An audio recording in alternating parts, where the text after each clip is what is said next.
Never again will I let gun violence happen.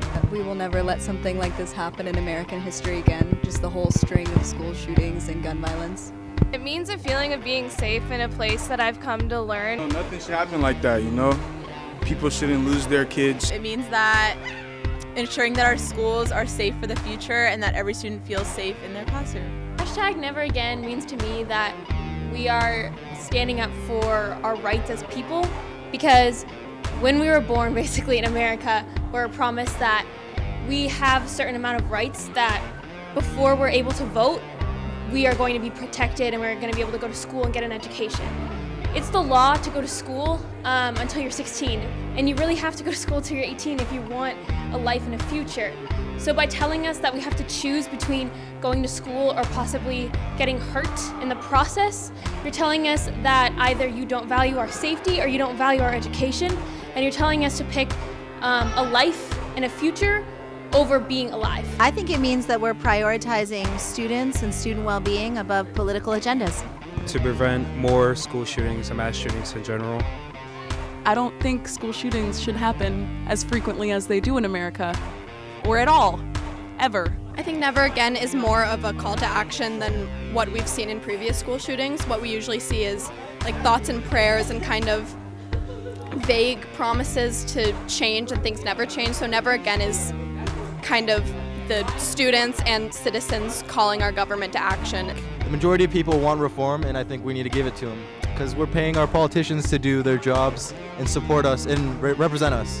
To decrease the amount of school shootings to 0 would be the goal. That an 18-year-old boy will not be in the hands of a semi-automatic weapon.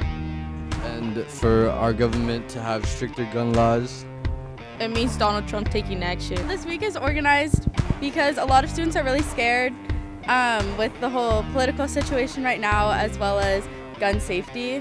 We just want to provide a platform for students to speak their minds and talk about how they're actually feeling, rather than feeling like they have to hide between what society expects us to say. As well as like use their voice as a platform to speak for people who can't right now. So we just kind of want to like show our voice and show that like we're in solidarity with the rest of the schools who are walking out and participating in this week. I think what we are trying to do is we are trying to show our community that we do support the victims at Parkland and other and victims of school shootings, and the fact that we are hopefully going to join together with Menlo and Sacred Heart and other schools around our area.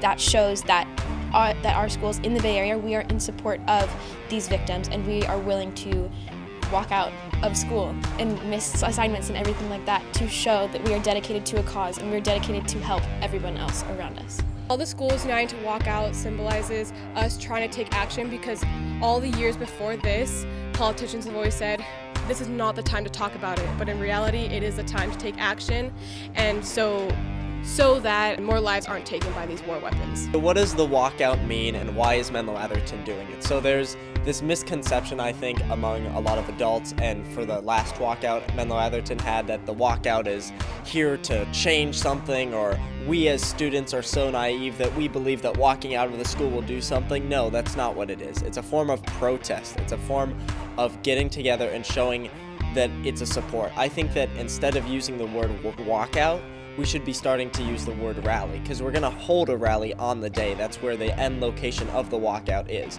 We're not protesting our own school, we're protesting what's happening, and we're giving other students and each other a voice. We're being co-supportive, and that's what matters. It's not that we're protesting the school or walking out on the tax dollars that we're paying for, like so many commenters said during the last walkout. It's that we're all supportive together and showing that students are the next voting generation, are the ones that are going to have a voice, and are the ones that are going to matter to the Congress people and the representatives in office now, and that they need to take us seriously.